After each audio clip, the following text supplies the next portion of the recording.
The rain in Seoul does not wash the city clean. It only turns the pavement into a mirror for the neon. Thousands of lights bleed into the wet asphalt, creating a fractured, electric landscape of electric blues and sharp artificial whites. Before we continue, if you love powerful real-life stories like this, don't forget to subscribe and join the channel. People move in synchronized, jagged patterns. Eyes fixed forward, shoulders brushing against shoulders without a single glance exchanged. It is a place of high-speed efficiency, where time is measured in heartbeats and missed opportunities. The wind whips through the narrow canyons between glass towers, carrying the sharp scent of street food and the distant, rhythmic screech of tires. There is no warmth here, only the relentless, cold glow of progress. The city breathes in cycles of traffic lights and digital billboards. It is a vast, interconnected grid where everyone is moving towards something. The atmosphere is heavy, pressurized, and waiting for a single point of friction. Min-jun cut through the density of the crowd like a blade. He did not weave. He forced gaps where none existed, his stride long and purposeful.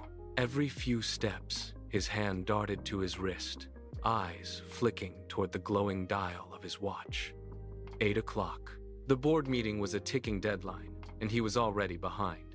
His jaw was set, muscles tight, his gaze locked firmly on the distant, illuminated peak of the Hanil Corp Tower. He ignored the steam rising from the nearby street vendors and the chatter of the commuters around him. To him, the people were merely obstacles, static objects to be bypassed in his climb toward the top. He checked his watch again, a sharp, impatient movement that jerked his entire body forward. He accelerated, his pace quickening as the glass facade of the tower grew larger in his vision. He did not slow down for the uneven pavement, or the groups of people lingering near the crosswalk. His world had shrunk to the exact minute on his watch, and the distance remaining to his destination. He surged ahead, eyes narrowed, entirely consumed by the singular, driving need to be elsewhere. His presence, a sharp, jagged interruption in the flow of the night. The sidewalk narrowed near the vendor, but Min-jun did not break his stride. He kept his eyes fixed on the glass tower, his mind already navigating the boardroom arguments he would soon face. He did not see the figure standing perfectly still by the curb. He did not account for the shift in the crowd's flow. His shoulder connected with hers with a sickening, jarring thud. The force of his momentum was absolute. The woman staggered, her feet sliding across the wet, slick concrete, as she fought to maintain her balance.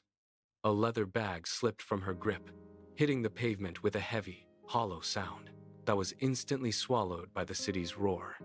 She stumbled back, arms flailing for purchase, while Min-jun barely wobbled. He did not stop. He did not reach out to steady her. He did not even break his rhythm. The impact was merely a momentary resistance, a slight vibration in his frame that he dismissed before his heel had even struck the ground for the next step. He continued forward. Min-jun did not look back. He did not check if the woman had fallen or if she was hurt. The sound of the leather bag hitting the pavement registered only as a minor annoyance, a clatter that briefly interrupted his focus. He kept his eyes locked on the Hanul Corp entrance, his jaw tight with irritation. He felt the phantom weight of the impact on his shoulder, and immediately blamed the person he had struck for being in his way. He did not slow his pace. He did not offer an apology. Instead, he threw a sharp, cold command over his shoulder without turning his head. "Watch where you are standing," he muttered, his voice cutting through the ambient noise of the street like a razor. The words were not a request. They were an accusation, a way to shift the blame for his own lack of awareness onto the victim of his haste. He pushed forward, his stride lengthening, his focus entirely consumed by the glass tower ahead. He did not care about the person left behind on the sidewalk. Min-jun disappeared into the revolving doors of the glass tower, his back rigid, his pace still hurried. The crowd closed in behind him, a sea of motion that swallowed his path. The sidewalk returned to its frantic rhythm, but near the vendor, the motion stopped. The woman stood where the collision had occurred. She did not rush to follow him. She did not shout. She did not look flustered by the shove. Instead, she leaned down, retrieved her bag, and straightened her posture with deliberate, measured movements. She stood perfectly still, her eyes fixed on the spot where Min-jun had vanished. There was no anger in her expression, only a quiet, unnerving focus. She watched the entrance of the building as if she were tracking a target. The noise of the city seemed to fade around her, leaving only the steady, unblinking intensity of her gaze. She did not move to leave.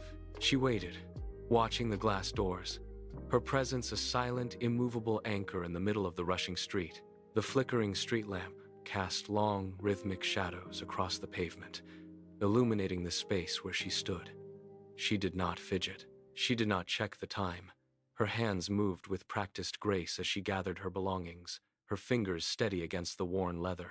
She stood with her weight evenly distributed, her posture upright and unyielding despite the chill of the night air. Her hair, pulled back into a high, secure bun, caught the orange glow of the streetlights, highlighting the clean lines of her profile. She adjusted the collar of her beige coat, smoothing the fabric with a single, deliberate motion that spoke of composure rather than vanity. She remained perfectly still, a singular point of calm in the shifting, chaotic light of the intersection. Her gaze remained fixed on the horizon, her eyes reflecting the neon signs without blinking. There was a quiet strength in the way she held her ground, a refusal to be swayed by the rush. She stood as if she were waiting for a specific moment to arrive, her presence radiating a sense of purpose that the surrounding crowd could not touch. The glass tower of Hanel Corp loomed over the intersection, its upper floors glowing like a beacon against the dark sky. She tracked the movement of the lobby lights, watching as silhouettes passed behind the massive panes of glass. Her eyes followed the path Min-jun had taken, tracing the trajectory of his departure from the street into the structure. She did not blink. She shifted her weight slightly, the sound of her heels clicking against the wet pavement barely audible over the distant traffic. Her focus was absolute, dissecting the building as if she were reading a blueprint etched into the night. She watched the revolving doors spin, noting the rhythm of those entering and exiting the lobby. Every detail of the structure seemed to hold her attention, from the height of the entrance to the way the light reflected off the polished surface. The tower was no longer just a building. It was a target, and she watched it with the patience of someone who had already calculated the outcome. The street lamp above sputtered, casting the sidewalk into sudden, jarring darkness before snapping back to a dim orange glow. Amara reached down, her fingers brushing the damp concrete until they found the handle of her bag. She pulled it toward her, checking the strap for damage where it had hit the ground. The leather was worn, softened by years of use, but the contents remained secure. She stood up, the light flickering violently overhead, creating a strobe effect that turned her movements into a series of sharp, disjointed images. She did not rush. She took a moment to brush a speck of grit from the side of the bag, her movements slow and deliberate despite the erratic rhythm of the light. The bulb buzzed, a low, electrical hum that vibrated through the air, but she remained unaffected by the noise. She adjusted the bag over her shoulder, feeling the weight settle against her side. As the light failed once more, plunging the corner into shadow, she stepped forward into the darkness. She navigated the uneven pavement with ease, her eyes already adjusted to the gloom. When the light finally stabilized, she was already several paces away, moving with a steady, purposeful stride that carried her away from the intersection and into the quiet periphery of the city streets.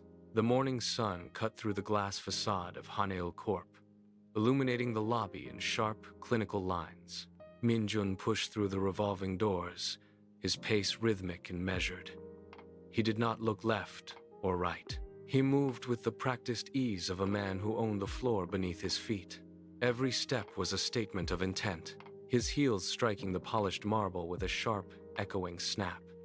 He checked his watch, a brief, habitual gesture. Before scanning the lobby for the usual morning reception, he expected the familiar silence to descend as he passed, the heads of subordinates bowing in sequence as he navigated the space. He paused for a heartbeat before the glass wall, adjusting his posture and catching his own reflection in the pane. He saw only the image of a man in control, a man who believed the day would unfold exactly as he had dictated. He turned away from the glass, his chin lifted. The rhythm of his stride faltered as he reached the elevator bank. The usual morning flow was gone. Instead of the steady hum of employees heading to their desks, the lobby was thick with a heavy, stagnant silence. 2 security guards stood directly in front of the elevator doors, their feet planted wide, arms crossed over their chests. Min-jun stopped, his brow furrowing as he scanned the space. To his left, a group of senior executives stood huddled in a tight circle. They were not looking at their tablets or phones. They were whispering, their heads bowed close together, their faces pale and drawn. One of them glanced toward the entrance, caught Min-jun's eye, and immediately looked away, retreating further into the shadow. The air felt cold, stripped of the usual corporate polish.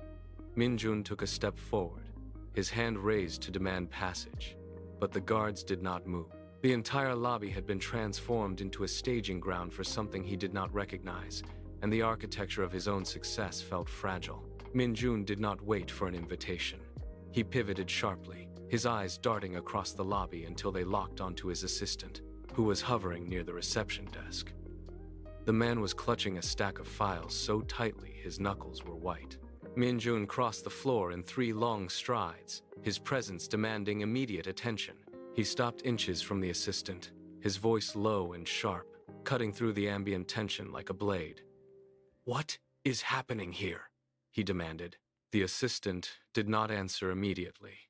He looked at the security guards, then back at Min-jun, his breath coming in shallow, ragged gasps.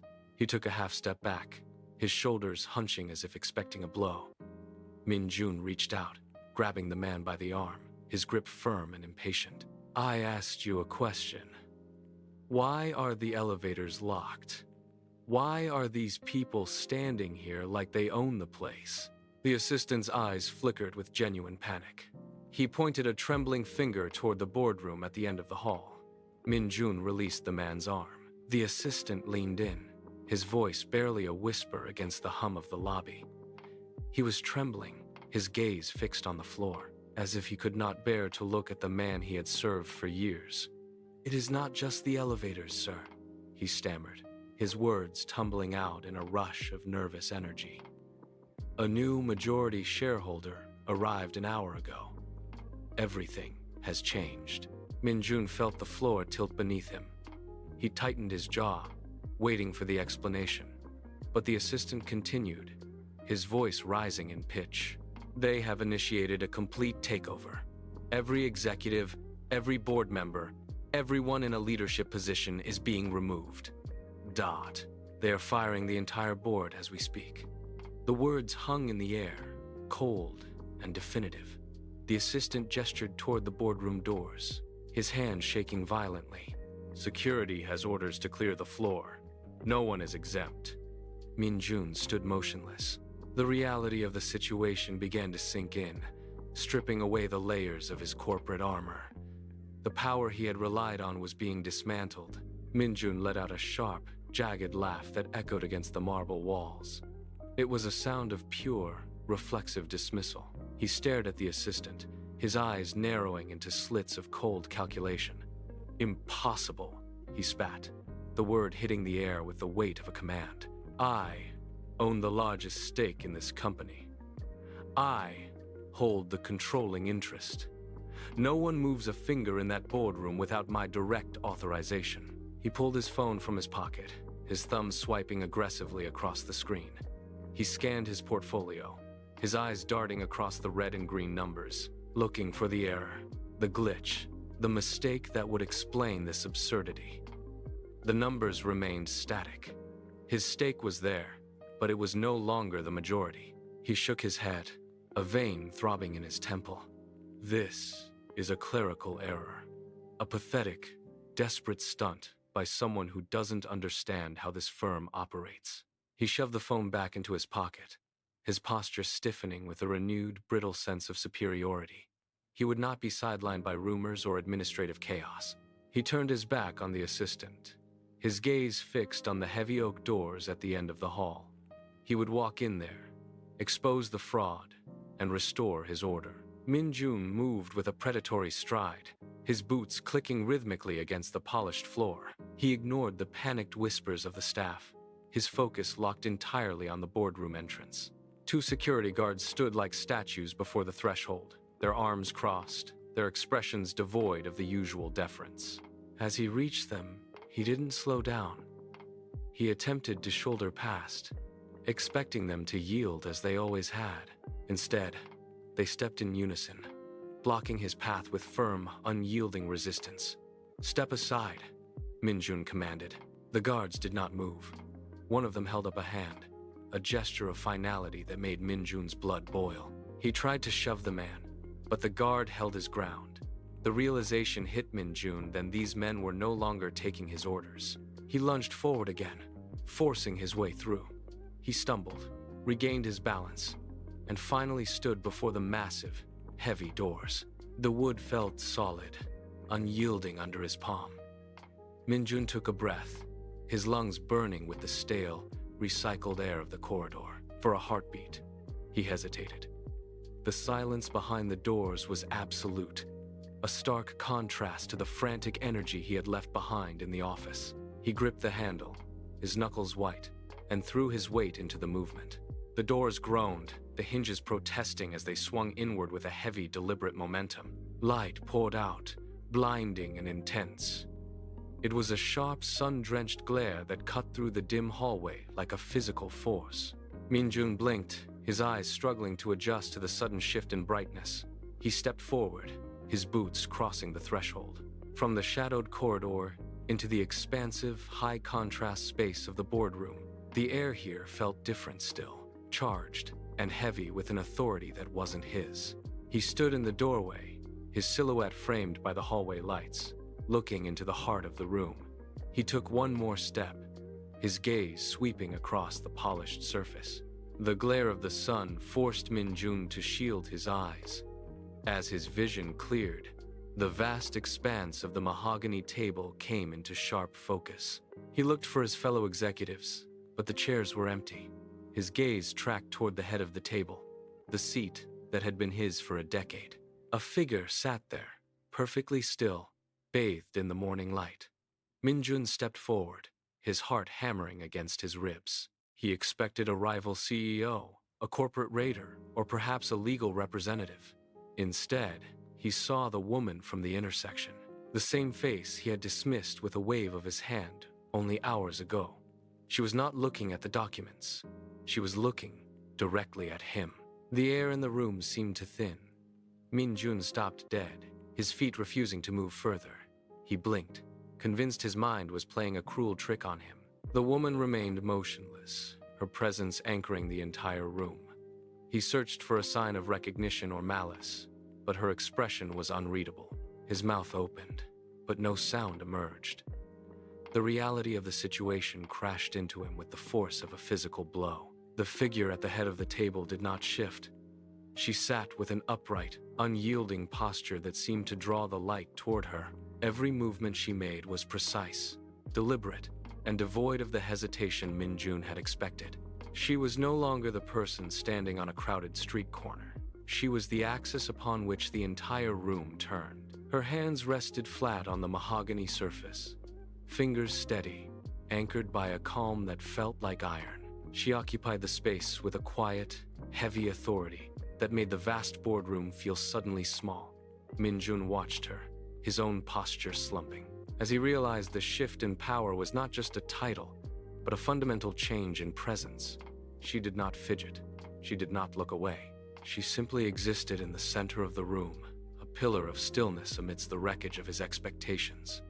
The air around her seemed to vibrate with a controlled, focused energy. She was the architect of this silence, and she held the room in a grip that required no shouting. Min-jun tried to look away, his eyes darting to the floor, then to the windows, but the gravity of the room pulled his focus back to her. Amara did not blink. She held his gaze with a steady, unwavering intensity that stripped away his defenses. There was no flicker of doubt in her eyes, no hesitation, and certainly no recognition of the man who had shoved her aside. She looked through him, assessing the damage of his arrogance with clinical precision. Min-jun felt the heat rise in his chest, a mix of shame and mounting fear.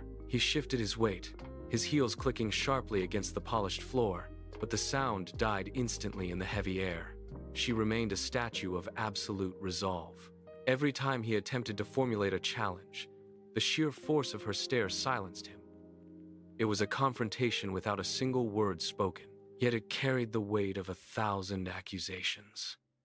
He realized then that she was not waiting for him to speak, she was waiting for him to break. He stood exposed, his confidence eroding under the pressure of her focus. The silence between them became a physical barrier, impenetrable and absolute. The silence shattered when she finally spoke. Her voice was not loud, yet it filled every corner of the boardroom, vibrating against the glass walls. It was a sound of absolute certainty, stripped of all doubt or hesitation. "Sit down, Mr. Min-jun," she said. The instruction arrived like a physical blow. She did not raise her tone, nor did she lean forward to emphasize the point. She simply waited, her gaze anchored to his, expecting compliance as a matter of fact.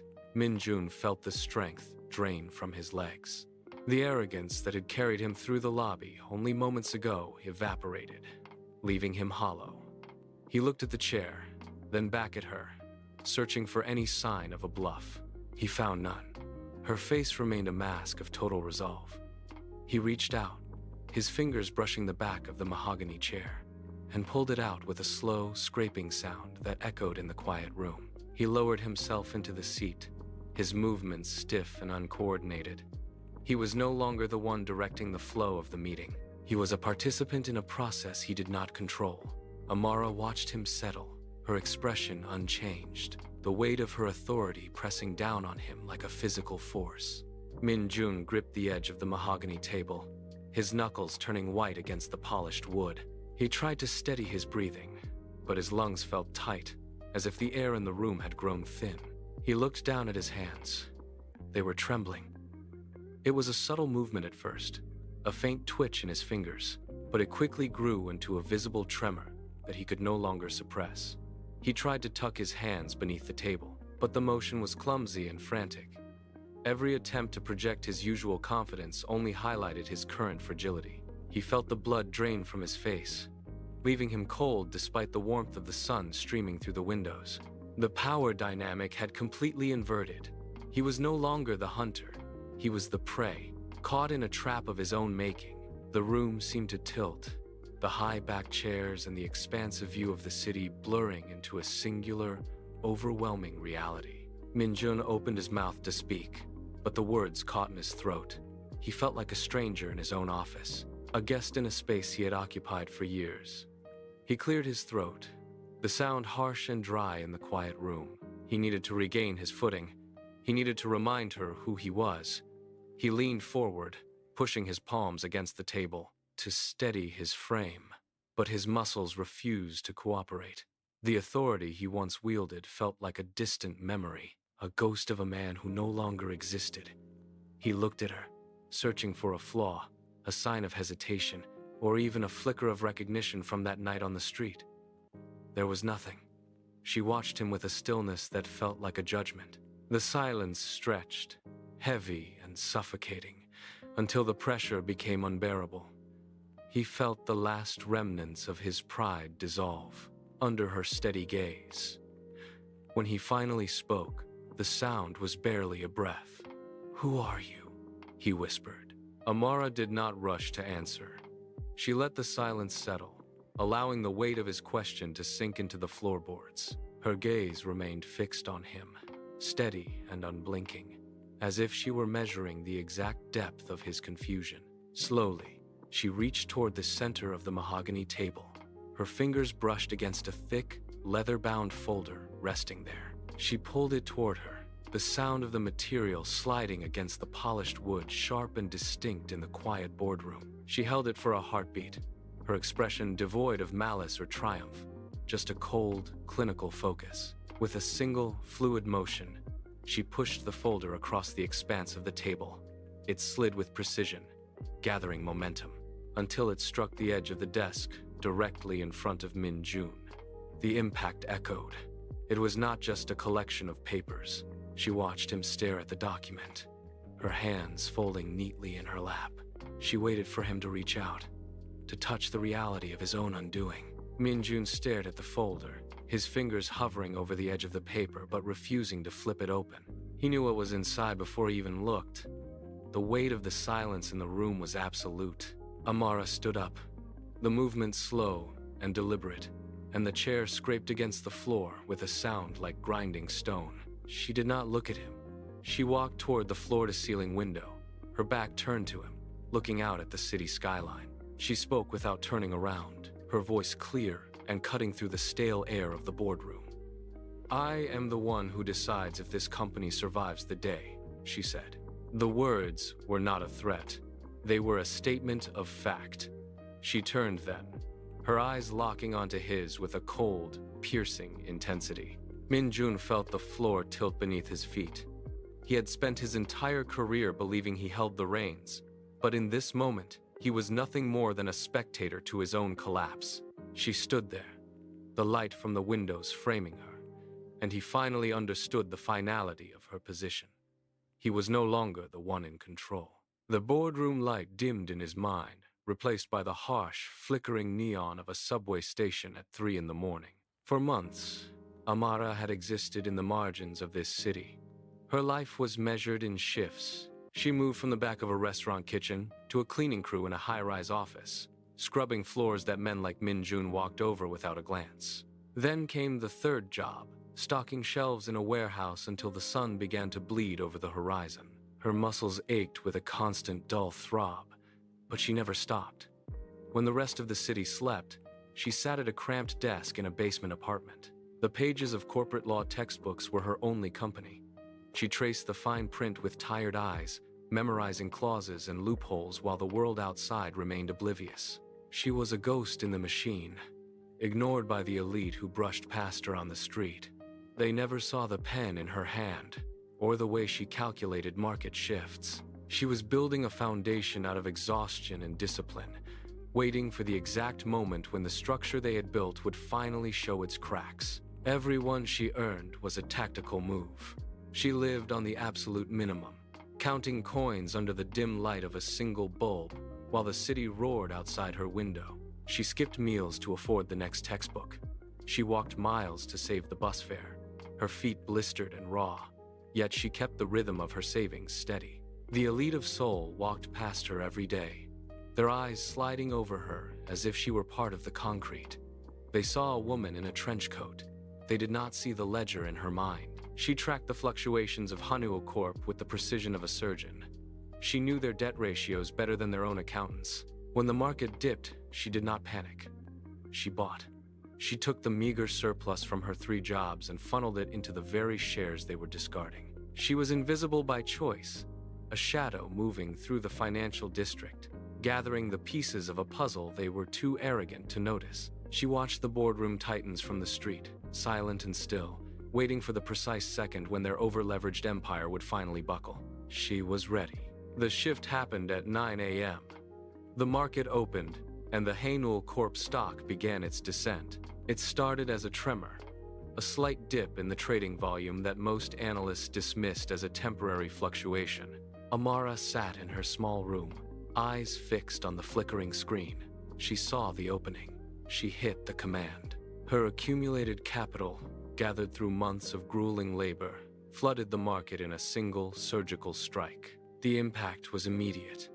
The stock plummeted, triggering a cascade of automated sell-offs that the company's internal safeguards could not contain. Across the city, digital tickers flashed red. In the high-rise offices, the air grew heavy with the sound of frantic phone calls and crashing systems. The board of directors scrambled, their voices rising in panic as they realized their leverage had evaporated. Amara watched the numbers align. She walked toward the door, ready to claim the boardroom that had once been forbidden to her. Min-jun reached for the folder. His fingers brushed the thick, textured paper, and for a second, he hesitated. He opened it. The first page was a summary of his personal liability, itemized with brutal clarity. He flipped to the second, then the third. Every line was a surgical strike against his tenure. He scanned for a loophole, a mistake, anything to challenge the hostile takeover, but the math was flawless. The debt he had ignored for years had been consolidated and weaponized.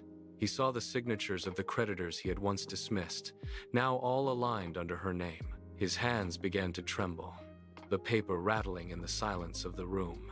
He looked at the bottom of the final page. It was a formal notice of termination, effective immediately, with no severance and no appeal. The ink was still fresh. He looked up at her, his face pale. The arrogance of the previous night completely drained away. He tried to speak, but the words caught in his throat. The document was not just a legal filing. It was a professional death warrant. His entire career, built on years of calculated maneuvering, had been dismantled in a single hour. The silence in the boardroom stretched, heavy and suffocating.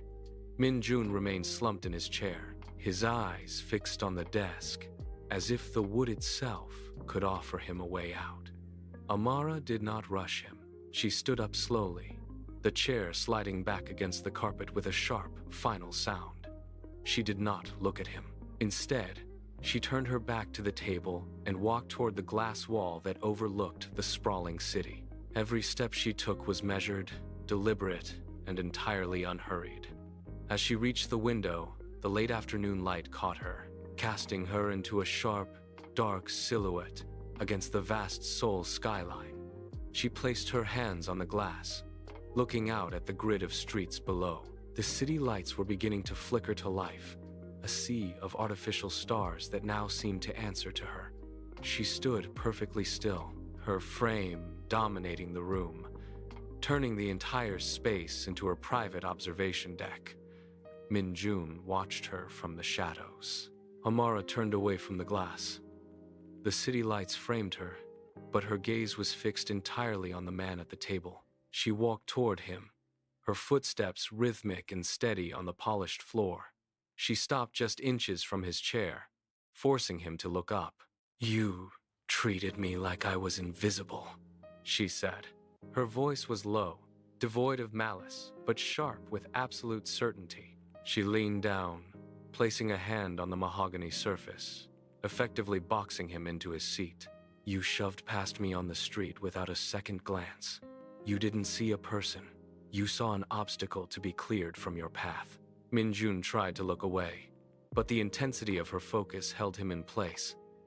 He remembered the moment now, the crowded intersection, the leather bag hitting the pavement. It had been a fleeting, meaningless second to him. To her, it had been a defining point of clarity. She straightened up, and her posture rigid. "You looked right through me," she continued, "and in doing so, you underestimated the very person who was watching your every move." Amara did not move. She let the words hang in the air, allowing the reality of his situation to settle into the room. She looked down at him, her expression unyielding. "You built your world on the assumption that certain people simply do not matter," she said. Her voice carried across the boardroom, clear and cold. "You walked through this city as if it were a stage designed only for your benefit." She gestured toward the window, where the lights of Seoul pulsed in the dark. "But this city is built by the people you choose not to see, the ones you push aside, the ones you ignore, the ones you deem beneath your notice." She took a slow breath, her gaze never leaving his. "Those are the people who hold the keys to your future. They are the ones who watch, who learn, and who wait for the moment your arrogance leaves you exposed." Min-jun gripped the edge of the mahogany table, his knuckles white. He looked at the documents, then back at her, finally seeing the depth of his miscalculation. She leaned in closer, her presence filling the space between them. "You failed to see me," she said, "and that is exactly why you are losing everything today." Amara closed the final gap. She stepped forward until she was mere inches from his face, forcing him to crane his neck back to maintain eye contact. She stood perfectly still, a statue of calm authority, while Min-jun recoiled into the leather of his chair. The scent of the room's stale coffee and cold air seemed to sharpen as she loomed over him. She did not raise her voice. She did not need to. Every breath she took seemed to claim more of the space, pushing him further into the corner of his own boardroom. She tilted her head slightly, studying him as one might examine a broken mechanism. Her gaze was steady, unblinking, and entirely devoid of the deference he had commanded for years. Min-jun felt the heat rising in his neck, but he could not look away. He was trapped by the sheer weight of her presence. She leaned in, her shadow falling across his face, and he saw his own reflection in her dark eyes, small, frantic, and utterly diminished. He tried to speak, but his throat tightened. She remained there, inches away, a silent wall of resolve that he could neither move nor break. Amara held his gaze for a long, heavy moment, letting the silence of the boardroom amplify the weight of her next words. She did not blink. She did not soften. She simply tilted her head, her voice dropping to a low, precise register. "You have 1 hour to clear your desk." The sentence landed with the finality of a gavel. Min-jun's jaw went slack, his breath hitching in his chest as the reality of the command took hold. He looked at the mahogany table, then at the glass walls of the office he had fought years to control, now rendered entirely inaccessible to him. Amara stepped back, breaking the physical tension, but her presence remained absolute. She walked toward the center of the room. She did not look back at him. She didn't need to. She knew the order was absolute. Min-jun sat motionless, his hands resting limply on the armrests, his fingers twitching as he struggled to find a response. Min-jun looked up, his eyes darting across the room as if searching for a hidden exit or a forgotten ally. The arrogance that had defined his posture for years drained away, leaving his face slack and pale. He tried to tighten his grip on the chair, but his fingers slipped against the polished wood. His knuckles were white, his hands trembling. He opened his mouth to protest, to demand a reprieve, but no sound came out. The air in the room felt suddenly thin. He looked at the documents on the table, the records of his own failures, and the ink seemed to blur before his eyes. His shoulders slumped, the rigid line of his back curving into a posture of total defeat. He blinked, his gaze unfocused. The mask of the powerful executive had fallen, replaced by the hollow expression of a man who had finally realized his influence was gone. He was no longer fighting. He was simply waiting for the inevitable, his pride stripped away, leaving only the cold reality. Min-jun pushed himself up from the chair. His movements were slow, mechanical, lacking the purpose that had driven him only hours before. He reached into his pocket, pulled out his company badge, and placed it on the mahogany surface. The plastic clicked against the wood, a sharp sound that echoed in the quiet room. He did not look at Amara. He turned toward the door, his gait uneven as he crossed the threshold. He walked past the security guards who had blocked his entry earlier. They did not offer a nod or a greeting. He moved through the lobby, his head bowed, passing the same glass doors he had entered with such haste the night before. Outside, the city lights blurred into streaks of neon. He kept walking, disappearing into the crowd, becoming just another face in the sea of people he had once ignored. Back in the boardroom, Amara did not watch him go. She walked to the floor-to-ceiling window, her hands clasped behind her back. She stood at the center of the space, the weight of the company now resting entirely on her shoulders as the city lights twinkled in the glass before her. The boardroom lights dimmed automatically, leaving the space bathed in the cool, rhythmic pulse of the city below. Amara remained by the glass, her reflection ghosting against the dark expanse of the window. She traced the path of a distant highway with her eyes, remembering the long nights spent in cramped rooms, the endless hours of study, and the quiet persistence required to reach this vantage point. The room felt different now. The mahogany table, once a symbol of an unreachable hierarchy, was simply furniture. The silence was no longer heavy with tension. It was the silence of a new beginning. She turned away from the glass and walked to the head of the table, her footsteps steady and deliberate. She pulled the chair out, sat down, and placed her hands flat on the surface. The weight of the decision was real, but so was the clarity of her purpose. She took a slow, deep breath, centered herself, and began to review the first file. The first page of the ledger was dense with numbers, but the logic was clear. Amara scanned the columns, her finger tracing the lines of debt and asset allocation. Every figure represented a decision made by others, now hers to reverse or uphold. She picked up a pen, the metal cool against her skin, and made a single, firm mark on the document. The stroke was final. She moved to the next page, then the next, her pace increasing as the patterns of the company revealed themselves. The office hummed with the quiet machinery of the building, a sound she had once heard only from the street below. Now, it was the rhythm of her own operation. She stood up and walked to the wall, adjusting the lighting to illuminate the entire desk. She was not merely occupying a space, she was claiming it. The city outside continued its relentless movement, but the view from this height was different. It was no longer an obstacle to navigate, but a landscape to influence. She sat back down, leaned into the light, and turned the page. The work was only beginning, and for the first time, the future felt entirely within her reach. She looked at the horizon one last time, closed the folder, and began to draft the first directive for the morning staff. The ink dried on the final page of the directive. Amara set the pen down, the sound sharp and clear in the quiet room. She closed the folder, the leather cover meeting the mahogany with a soft thud. The task was complete. She stood and walked to the window, watching the traffic flow like a river of light through the arteries of the city. Below, the streets she had once walked as a stranger were now part of the infrastructure she governed. She pressed her palm against the cool glass, feeling the vibration of the building, the pulse of a machine she had finally mastered. There were no more files to review, no more debts to calculate. Only the silence of the night and the vast potential of the morning to come. She turned away from the window, leaving the city lights to cast long shadows across the desk. The office was still. She reached for the light switch, paused for a heartbeat, and pressed it. The room plunged into darkness. The lobby was empty, the marble floors echoing with the sound of her own footsteps. Amara pushed through the heavy glass doors and stepped out into the cool night air. The city wind hit her, carrying the scent of rain and exhaust, the same air she had breathed for months while waiting for this moment. She walked past the street vendor where she had once stood, the metal cart still radiating a faint, lingering heat. She did not look back at the tower. The height of the boardroom no longer mattered.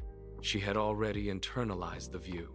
She crossed the intersection, moving with the crowd that had once ignored her, her pace steady and unhurried. The neon signs flickered above, casting shifting patterns on the wet pavement. But she did not need to navigate around them anymore. She knew exactly where she was going. Every turn, every street, every corner of the district was now part of her domain. She stopped at the edge of the curb, watching a taxi pull away, and felt the weight of the city settle into a manageable rhythm. The struggle had been the forge, but the path ahead was hers to define. She took a deep breath, turned the corner, and disappeared into the pulse of the night, leaving the past behind with every forward step. The noise of the main thoroughfare faded into a low, rhythmic hum as she ascended the final flight of stairs. She reached the rooftop terrace, a place she had visited only in her thoughts during the long months of planning. The city sprawled beneath her, a vast grid of light and shadow, no longer an obstacle but a map of her own making. She leaned against the railing, the cold metal biting into her palms, and watched the distant movement of lights. There was no triumph in the air, only the quiet satisfaction of a calculation completed. The struggle that had defined her existence for so long had evaporated, leaving behind a clear, unobstructed horizon. She looked toward the east, where the first faint hint of indigo light began to bleed into the dark sky. The cycle of the city was turning, and for the first time, she was not reacting to its pace, but setting it. She pulled her hands from the railing, turned away from the edge, and walked toward the exit. The door clicked shut behind her, sealing the night away. The elevator doors slid open with a sharp, metallic hiss. Amara stepped out into the lobby, the air thick with the scent of floor wax and early morning coffee. She walked toward the revolving doors, her stride measured and precise. Outside, the city was beginning to stir. A delivery truck rumbled past, its engine echoing against the glass facade of the tower. She stood on the sidewalk for a moment, watching the commuters rush toward the subway entrance, their faces fixed on their own urgent goals. She had been one of them, invisible and hurried, only weeks ago. Now, the dynamic had shifted. She did not need to run. She did not need to fight for space.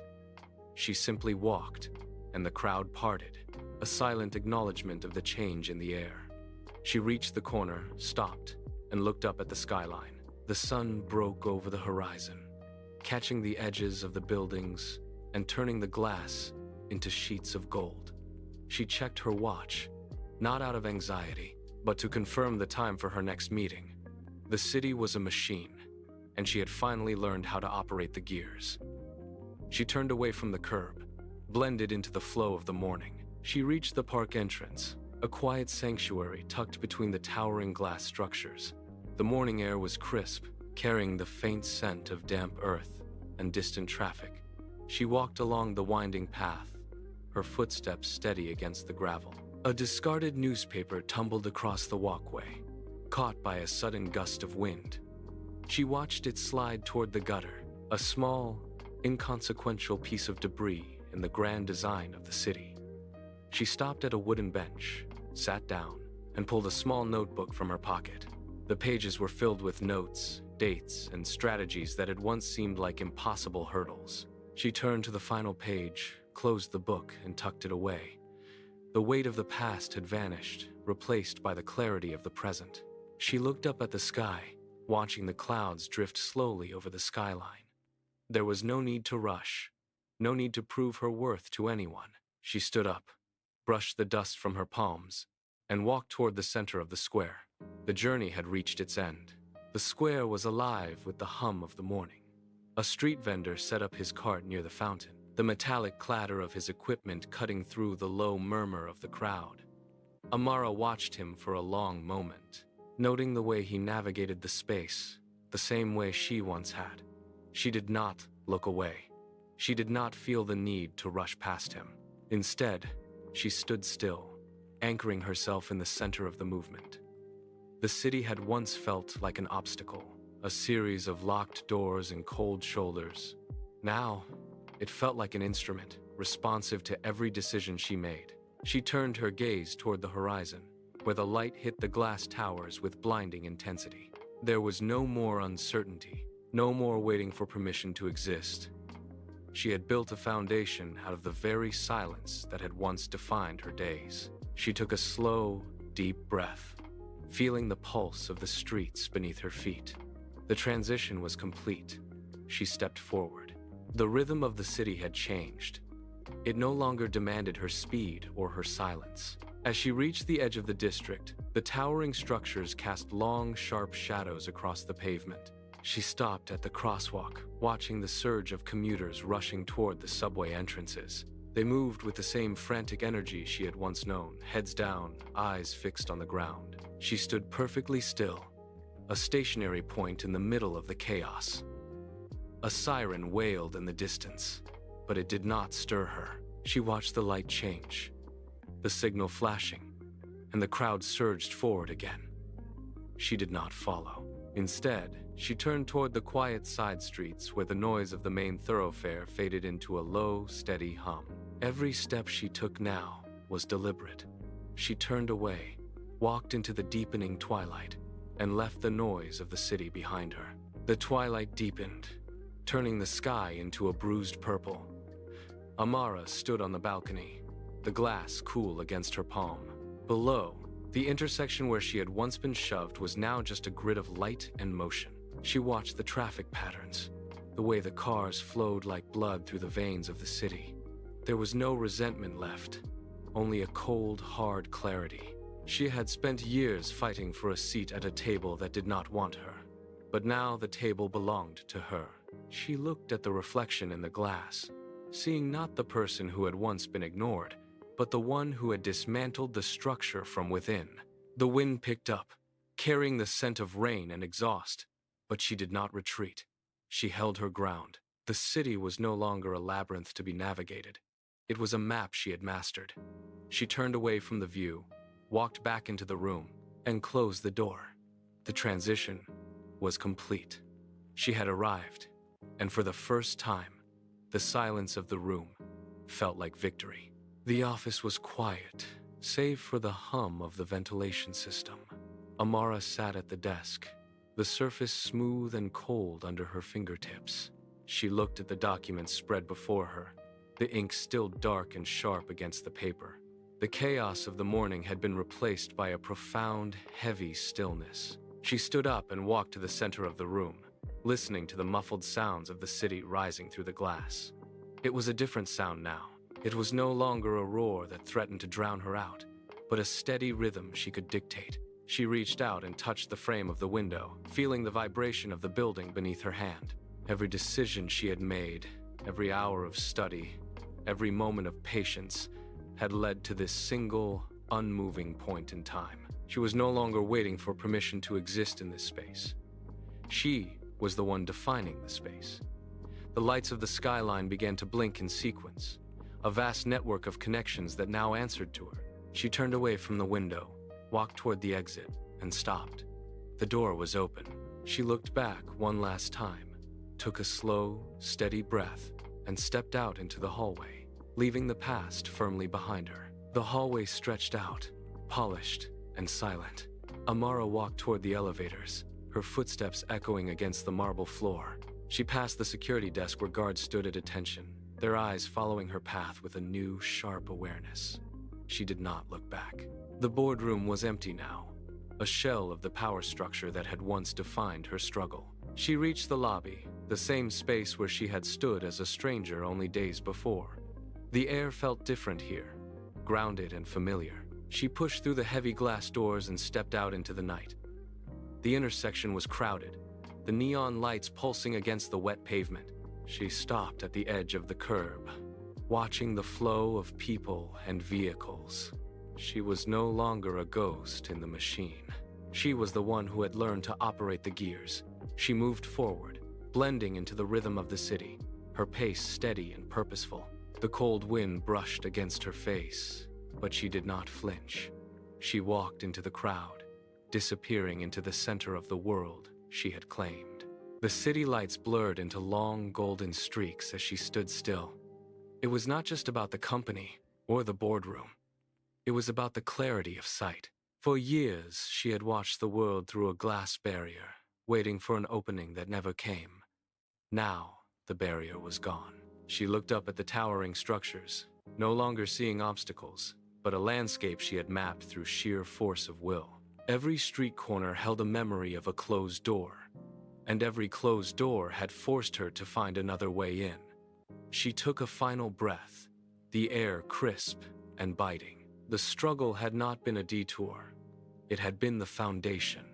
She turned and began to walk, her stride rhythmic and unhurried. The path ahead was hers to define. She had learned that the world does not give power to those who wait, but to those who refuse to be ignored. Her journey was complete, and the city was finally hers to command. You love powerful, real-life stories like this. Don't forget to subscribe and join the channel. Share and like the videos.